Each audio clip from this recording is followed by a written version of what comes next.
Benjamin! And today I'm going to react to another video, which is this guy's video, and also, so share, comment, and subscribe to my channel, and also, and I'm also a fan of his channel as well. I'm a fan of a lot of people's channels, so, and also I play Yu-Gi-Oh for years. So. Anyway, now I'm chit chat. Let's watch this video. 300th YCS in Dortmund, and I'm happy to report I got top 16 with Sky Striker, which is in my talked about like how if you everybody did not know, this is my first favorite. I think it was one of my third favorite or the fourth favorite. I kind of decided in but I do like it's really fun deck. Few shout outs to give first and foremost. It's my third favorite deck in our mind in Orchid and stuff on Sunrise. So again, similar as we did in YCS Bologna. And it's my third favorite. That is my favorite. The toss format. Cool and very happy that I was able to make top 16 with a deck that I like as much as Sky Striker, which is also the reason why I picked it. Of course, Draco Tail and Radiant Typhoon and Vanquish Soul are all very viable decks in the current format that I all think are very strong as well, and I like them. So there was a lot of good choices, but ultimately I decided to go with Sky Striker because I felt like it had a pretty solid Draco Tail matchup, and also it does do very well into Radiant Typhoon, which was also my experience. Ended up going 8-1 on day one. Followed, and then in total I went 12-3, which gave me a top 16 placement. But yes, let's talk about the deck list a little bit, and then we'll get over some of the details as well. Starting with the main deck, of course, we're starting with 3 copies of Oh My God, Yes. Great. Oh My God, No. 2 copies of Sky Striker.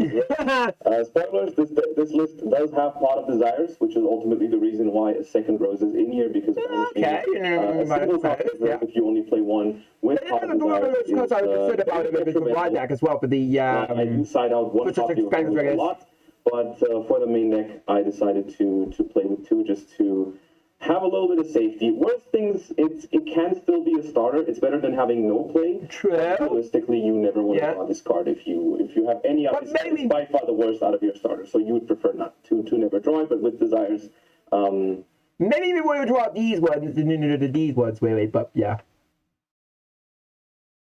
it kind of needs to be here. But yeah. Also, shout outs to Young Cards for this OCG Sky Striker mat, which I didn't use during the tournament because I didn't want to give away what I was playing just from the playmat. But similar to the Molcharmi sleeves, you can pick the Sky Striker playmat up in the Young Cards store, and you can use Josh 10 for 10% off. But yeah, all right, these are not the only mosses in the deck. We decided to play 3 copies of Ash Blossom and Joyous Spring and 1 copy of Ghost Bell and Haunted Mansion. These are important because we need to negate the Draco Tail traps. And also Frost Off Designator, which is in the main deck, so that's why it's specifically 1 bell as well, because both of these are very good against Sky Striker. So having another out to those cards in the deck ended up being very, very important for me in testing, and so we ran with the cross out in the main deck, even though we don't have a lot of the other hand traps that people play. These are the 2 most important ones, and they are very popular. So this is the entire monster lineup. And the rest of the deck is just spells. So, for the Sky Striker cards, we've got 3 Engages, obviously, 3 Widow Anchors, and 3 Linkage. Then we've got 1 copy of Lemnis Gate, which is also kind of risky with Pot of Desires, but this card is, while being very good and important, not as important as Rose, I felt like. And also, of course, even if Rose is a mediocre starter, at least it is somewhat of a starter, while this card is not. So we decided to take the risk of just playing 1. If your hand can already play the game before you Desires, then you can, before you activate Desires, then you can sometimes search it before activating Desires. But yeah. 1 Shark Cannon. This card is pretty awesome, this format. It has a lot of really unique applications. For example, you can steal Fallen of Albaz in the Draco Tail matchup and make your fusion monsters, because we play the Fallen and the Virtues, so we've got some Albaz fusions in the extra deck. We can steal Radiant Typhoon monsters and use their effects because we're playing the Radiant Typhoon quick play spell, so we've got targets for that. You can steal Murakumo against Mitsurugi decks and use its effect, or you can just use it as a DD Crow, which also ends up being very important a lot of the times. one Hornet Drones as a starter/extender, it's fine. As well as one copy of Eagle Booster, which is not standard, but we liked this card for two reasons. Number one, it protects Sky Striker as 0 from Ash and Bell, which most people, and Baylor, which most people use their Ash Bell 0 instead of waiting for the engage, I said it's like a mini card, but in rotation, you have less spells, you can't add it back with Kagari, so most of the time they will use it on 0. But another really important matchup for Eagle Booster is Radiant Typhoon, because I didn't say that yet, but we are going first with this deck. I can talk about that more later. But when you go first against Radiant Typhoon, you have a really, really strong matchup. The only exception is when they have Sheena, because when you activate your first back row and they change Sheena to bounce all of your spell traps to your hand, there's a realistic chance they just OTK you. And so Eagle Booster, if we have the feeling like it's just not hand trapping us at all, and we can set up fully, then I really like searching a copy of Eagle Booster just to make sure we can't get OTK'd. So I really like that card. And in theory, it's also a Liger out if you can make a big Kagari and protect it with Eagle Booster, which in a longer and grindy game against one Liger could actually happen. But 3 copies of Power Desires. This card, I fought very hard against Dinka because I didn't want to play this card, but he kept telling me you have to play this. The deck is not consistent enough. The deck does not have enough starters. It does not have enough card advantage. Unfortunately, if you don't draw Desires sometimes, and after countless games, a little bit more size, it'll be bad. I think you need this card in this deck. We found this was what most of our preparation phase was about, is like how do we combine our two views on this deck, because he was playing the Desires version, I was playing the no Desires version, and I think ultimately we found a balance, which I'll talk about in a second. We also played 3 copies of Upstart Goblin. This is basically my because without Upstart Goblin, he was telling me I was crazy for not playing Desires. I was telling him he was crazy to not play Upstart Goblin. And so ultimately we found peace by playing both. And the way we did this, because the deck is actually quite tight, is we play over 40 cards, which is quite unintuitive with Upstart Goblin in the deck, which but the reason why I was looking at cards I was like, there's no way you should not just be playing Upstart. If you want to see mine, you don't want to see mine. You should just put Upstart on top, because it just lets you start 3 spells in the graveyard. It doesn't hurt your consistency, because it's like a 43 card deck with 3 upstarts is technically the same as a 40 card deck without upstart. But with this card in your deck, by making your deck over 40 with this card, you have a better Desires variance basically, because these are just basically blanks in your deck that don't matter if you banish them for Desires. And so that's where our testing started, essentially, or basically when we started testing this deck together, we took the 40 card list and then we added 3 upstarts to it, and we started playing 43. We made some adjustments. In the end, the list ended up being 42. So technically even more consistent than the list that we started with, because it was 40 cards, no upstart. We ended up playing 42 with 3 upstarts, which felt really counterintuitive in the beginning, but then the longer I played, there's no single card in here that I would cut to make it closer to 40, but I still stand by, I would not play this deck without Upstart Goblin. It is so important to get spells into the graveyard, to have things you can target, or that not target, but send away for linkage, stuff that you can just activate, send for droplet. It's just, there's no reason not to have Upstart in the Sky Striker deck. So ultimately, I think it was fine the way it was, and I can just speak from my perspective. I had basically no issues with Desires throughout the entire 15 rounds. And when you open a set, start from as little as £25 a month. Join 6 million others already investing. I can't say for sure that the upstarts made a difference, but of course I managed to and that's just something you don't have to worry about. So that felt nice. 3 droplets, one of the best board breakers in this format in general, but of course in particular in this deck. 3 copies of the Fallen into Virtues. Plays really well with the grindy nature of this deck, but also most importantly dodges Dracotail Flame as well. Both of these are phenomenal cards this format, of course, because dodging Dracotail Flame, dodging Dracotail Horn, dodging the MST negation against Radiant Typhoon, and just in general being great. It's not standard, it's up at the Eagle It's Booster. really what makes this deck thrive, and then the most amazing thing about this Standard, card but is that not only much. does it help with boards, Also the ratio is a little bit but you as just well. keep chaining them together, so in a grind Which game, I do like it. if you play this card, I don't really have to tell you how good this card is. In a grind game, this deck is one of the best decks at grind game, so this card is perfect for this deck. 3 copies of Radiant Typhoon Vision and 1 copy of MST. This card is amazing for this deck because you can activate it in the draw phase to play around Droll and Lockbird, which of course with 3 desires, 3 upstart in the deck, Droll and Lockbird is a concern, which is why the upstarts sometimes get sided out. Sometimes the desires also get sided out. But realistically, with Droll and Lockbird being at 2 and not really played in the deck right now, but the second you could try as well. Vision is an amazing card. 2 spells in the grave immediately. Can search MST if you are up against Radiant Typhoon or Dracotail going second. And MST is just also a solid card to draw this format. 1 copy of Talents, 1 copy of Rhoda, 1 copy of Called by the Grave, mainly for Ash and Bell, but also for Droll and Lockbird both side. And 1 copy of Cross. Designator, like I said earlier, these 2 cards are really strong against this deck. They can really hurt your grind game. Of course, it's annoying that you can't hit stuff like Valor or Imperm with this, but you have other cards that can dodge those, like Fallen into Virtuous, Linkage, Drop It when you're going second. So that's fine. Eagle Booster helps against those as well.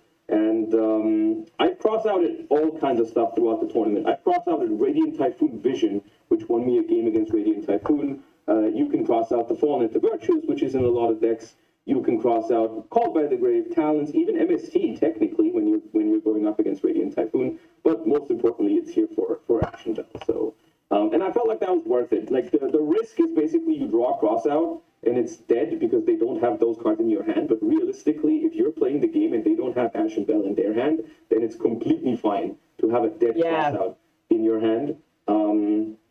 Because your deck produces a lot of card advantage if they don't have it. So I think that's fine. So this is the 42 cards, and so you could cut 2 upstarts to make it 40. I think that would straight up be incorrect because upstart is actually a high quality card in this deck. Maybe you can cut like down on some 3-ofs and make them 2-ofs, but realistically, the only way I saw to make it 40 was to cut the cross out and the bell. But ultimately, I figured those were too important, and I didn't really care about going over 40, like I said, because I think it helps with the desires math, which I thought was neat. A couple of cards that I didn't decide to play, or that we didn't decide to play, was no multi-roll, because the card is very, very weak to removal. You know, a lot of decks, of course, Mystical Space Typhoon, Fallen into Virtuous, Urgula. It's very hard to rely on multi-roll as a win condition in this format. It is a card that I would have probably searched a couple of times, and it really helps establish a game state that you're really winning in. But ultimately, I just couldn't bring myself to really make room for it in the deck or even go to 43 with it, because I think it's just too weird of a hard draw sometimes. And since we're going first, there's also no need for afterburner or jamming waves. Although I will say I lost more dice rolls as I won as usual, and so I went second a lot. And I would have liked to search afterburner or jamming waves sometimes with engage, but not having the option was also okay. But I will say those cards are always a consideration in this deck. So that's the main deck. As of now, don't really have any changes I would have liked to make. But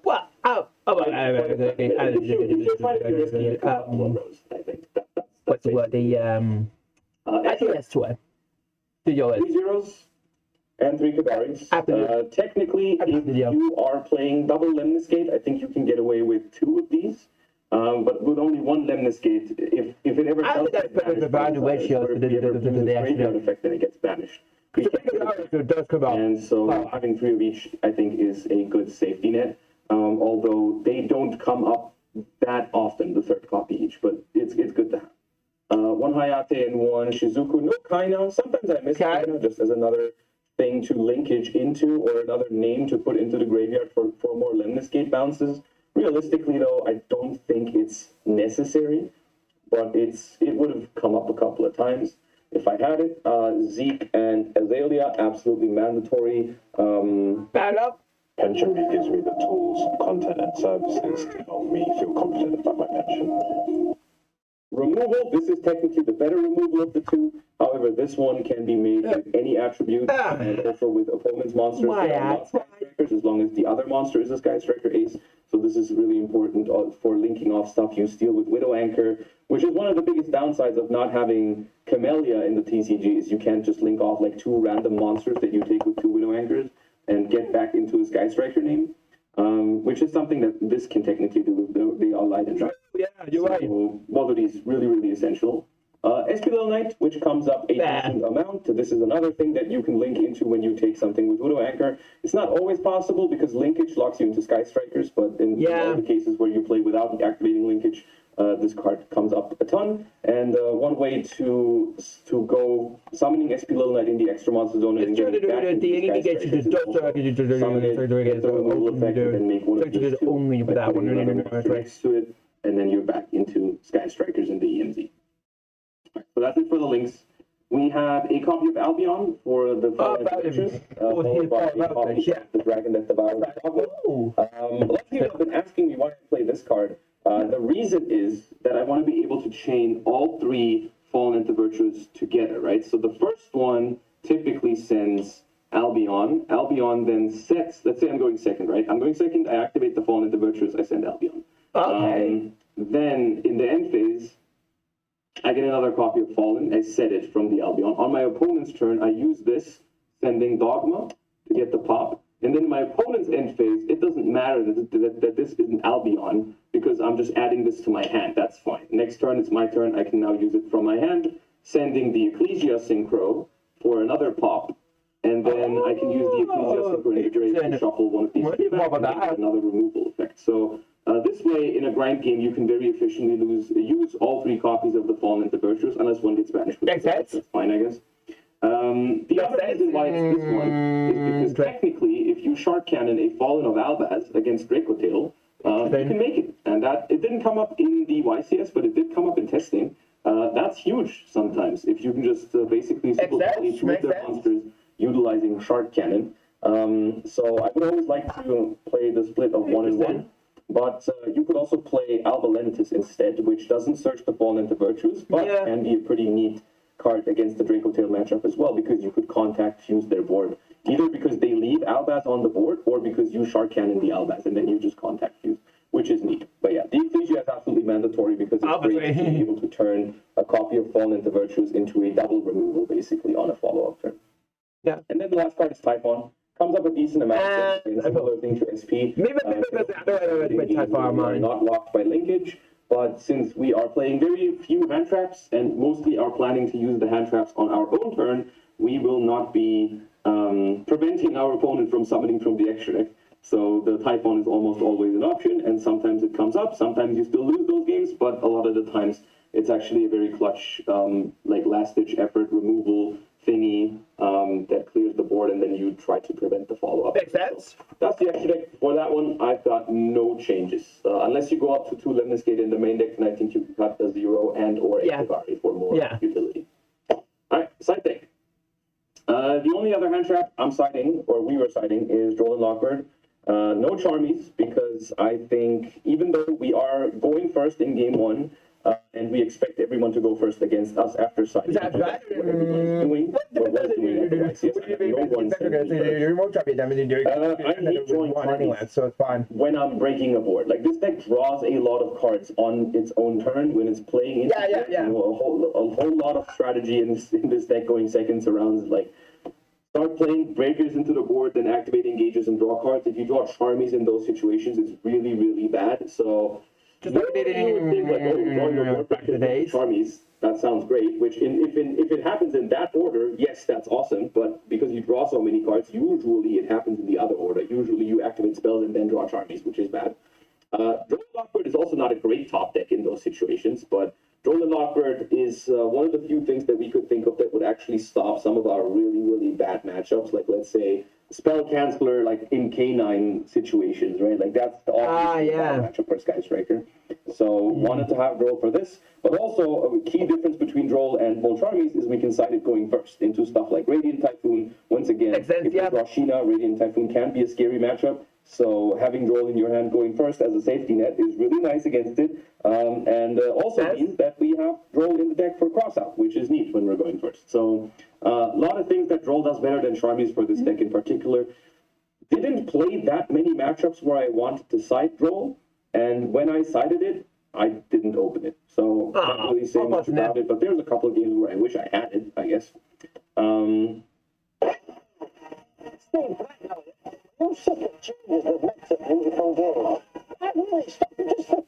One hand. I'm not sure how I feel about this card. It's a searchable kaiju, essentially. Card once per turn. It's better than having no answer to cards like Liger Dancer, even though the problem in the Lunalight matchup is that they typically have two Liger Dancers. And in those situations, you'd have to hand one of them and then try to survive the turn to enable to get the hand back with, like, you have to shuffle it back into the deck with Lemniscate and then search it again, which is all no problem as long as you survive. Which is another reason that right? If you can somehow summon a big, to add back to your hand as well. Which is able to say because the street is like a card, so you can always get back with the dead that way. So looks that way too. But it is hard, but it's better than having the first slot, and then you probably got a bit better, or you got a bit better. I can get it back to your head, and then you catch with that. I really like this card, but since the main and we already are above 40, we decided to side deck it for two specific scenarios. It's an awesome card going first. I've sided in almost any matchup when I start. True. Because it just, either you use it disruptively on your opponent's stuff, you know, like, I don't know, you think of a normal Lupias, you crown it. Really nice, because they don't get the search and they can't fuse it off later. They can't even dodge it with 5 mana. Same thing against Radiant Typhoon, you know, like you can crown stuff like Crocea or Eldam or whatever, and then they just can't link it off into the Link 2 as well, can't attack with it, and so on and so forth. But also, you can crown your own stuff and you will not die. Even if they have Sheena, doesn't matter. You crown your thing and you will survive. So you can play a very greedy game plan if you have this card. It helps you survive against Lunalight. The only matchup where I really sided going second is Vanquish Soul, because there's a lot of ways how you can sneak in an OTK over the Rock Link 1, because it has attack, so you can just crown it. I guess I also sided going second against you can use the big crown on the Rock Link 1, and then you can engage that, and you can use this, which is actually really nice. So this card is very versatile. Unfortunately, we didn't have the room in the main deck, but I will say every time I sided it and then drew it, it was pretty solid for me. So I was a fan of this card in this deck. Another card that we added after we added the Eagle Booster and the Forbidden Crown was 3 copies of Shared Right. I love playing with this card, but essentially it goes really well with this sort of like game plan that we have of like searching Eagle Booster going first, or having Forbidden Crown and just another couple of solid interactions. If you have this card set against decks like Radiant Typhoon, K9 stuff, Vanquish Soul, anything that searches a decent amount of time, and you have any means of surviving the turn, whether it's Crown or Eagle Booster or just in general a couple of disruptions, this card easily solidifies like the win every time, and it's also one of the best cards if you are bricking on, you know, you get hand trapped, then you have Shared Right to basically stop your opponent from popping off and also draw follow-up. So Shared Right, awesome card in this deck. Mostly in testing, didn't draw it very often in the tournament. Also because I happened, like a lot of the matchups where I would side it in, I ended up 2-0ing over the weekend. Like Radiant Typhoons, I 2-0'd a lot of them. So like I went second in game 2, so I didn't put it in. Vanquish Soul, same thing. I played against one K9 Vanquish Soul and I 2-0'd that one. So I didn't get to side the Shared Right in that matchup, but I'm sure if I would have seen it, I would have liked it a lot. 2 copies of Thrust. This is another one of those that we unfortunately did not play in the main deck. There's a couple of decks this format that simply don't play as many hand traps, which is a good sign. There's a lot of things going on in Yu-Gi-Oh right now that are pretty awesome. One of them being that decks in the format don't require you to hand trap them to death or you auto lose the game. Stuff like Draco Tail or Radiant Typhoon are decks that you can very well beat their full boards, which I was doing all weekend. But it also means that in a lot of games your opponent doesn't hand trap you. So Thrust going first is a completely dead card. That is a really, really good card going second, because you can search for breakers. You can also just grab it. That's what I thought as well. That's what I thought. They didn't as well without playing the going second. when I played well, August second, and most of my matchups, don't hatch me on that much, which is good. And in some matchups, like Draco Tail, they also, not every interaction is monster based in this format, right? Like you've got Typhoon, Sickle Space Typhoons. You've got Draco Tail with their trap cards. So realistically, you don't want to draw thrust like every single hand or alongside no ways of baiting monster effects. So don't want to go too hard on that thrust game plan essentially. But there's a couple of matchups where this card is completely amazing. And in general, I sided going second every time. But I just don't want to have to be in the deck. 2 Lightning Storms and a Mega Duster. This is insane against Radiant Typhoon and Draco Tail. Why but 3 Lightning Storms? So essentially, like anything against Draco Tail or the MST negation against the guys don't are free now, so I don't understand so many ways. why you not playing now play. They didn't sometimes break and even I was think reason to talk too many of it because there's only one hot one to turn. It kind of makes sense, but still, anyway. We have started to deal with computers and make 0 and then use 0 tag out effect to pop the flame and then Duster. Doesn't work with Lightning Storm because you're going to have a board. But like basically all of these cards up here, if you pair them with these breakers, you have a chance to just force through the Duster or Lightning Storm. And especially against Draco Tail, if you resolve one of these two, it's really, really good because they are out of traps essentially immediately. Because usually we're letting them set up all 3 trap cards, and then we're Lightning Storming or Dustering them away, and then we usually win the grind game from there. We don't have to OTK. I basically never OTK the entire weekend. The goal is always break the board and then deal with their follow-up and outgrind from there. And these cards go perfectly with that because they help you break the board and they ruin their follow-up completely because the Draco Tail traps are all gone at once and they can't recycle each other. Last part in the side deck is the Dimension Route. I set this card against Draco Tail because once again the plan is break the board and establish follow-up. So, and that is relatively easy to do against Draco Tail, the board breaking part. The stopping their follow-up part is not always that easy, which is why I also sided going second. It is the only matchup where we side thrust going first, essentially, because in all the other matchups we don't have a trap. But against Draco Tail, I think they play enough hand traps to justify siding thrust going first. Also, sometimes they have 5 mana, and then you can thrust for a spell. And in general, DDG I mean, it's obviously a really strong card in this matchup. I don't have to tell you why, but yeah. That's the side deck.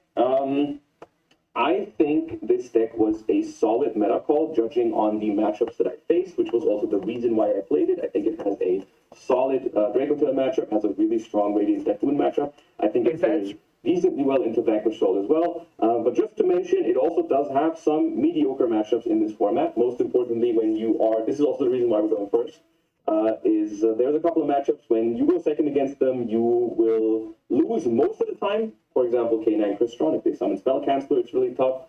If Draco Tail decks decide to play Invader of Darkness, that can be hard, but you do have normal spells to out it sometimes. Also, Raid does a good job at outing that as well via the 0 pop. But in general, a couple of matchups like Lunalight as well. Like, I mean, we have Hand, we have Eagle Booster, so technically we can make a big Kigari, but it's not a good matchup. I'm not going to pretend like Lunalight is a good matchup for this thing. If they go first. If you go first, it's fine. In general, on the decision to go first with Sky Striker, I just felt like this deck is mostly weak to the non-engine in the format. You know, there's Ash Blossom everywhere, there's Ghost Bell everywhere, and these cards are really good against this deck. So going second, you look at basically every time you go second with this deck, you look at your opponent's board and you're like, okay, I can beat this if they don't have too much non-engine behind it, right? If they goes first and they draw like Nib, Fuwa, or some of the other non-engine that they play, Baylor is fine. You will beat them with an average hand. But if they open Ash and Bell or Ash and Droll or whatever, then it's really hard. Which is it does. Draco Tails, I think. And I lost. My only loss was to Draco Tail, and every time I lost to Draco Tail, it was because they drew a really good mix mix of It's so true. it was like with Albas cards and then Ash and Bell in hand. Or my first loss on day one, well, my only loss on day one was to Draco Tail opening full board plus Solemn Judgment plus Droll and Lockbird. That's fast. So essentially, and that brings me to the reason to going first is because when you go first, usually you will bait these cards out before your opponent has a full board that you're trying to deal with. Yeah. So if you go first and you get Ash somewhere, that's fine. You will usually still set up something, interruption for their turn and so on and so forth. So you start grinding from there, but you start grinding essentially when they already have spent an Ash or a Bell. And that's really important for this deck, I think. We just try to cover some variance by going first instead of blinding second, because blinding second, you basically always commit to breaking every single board in the format, even if they draw a non-engine behind it, which I think is just not consistently possible. I did it a couple of times. I broke one going second. Like I said, my dice roll win rate was definitely over the weekend.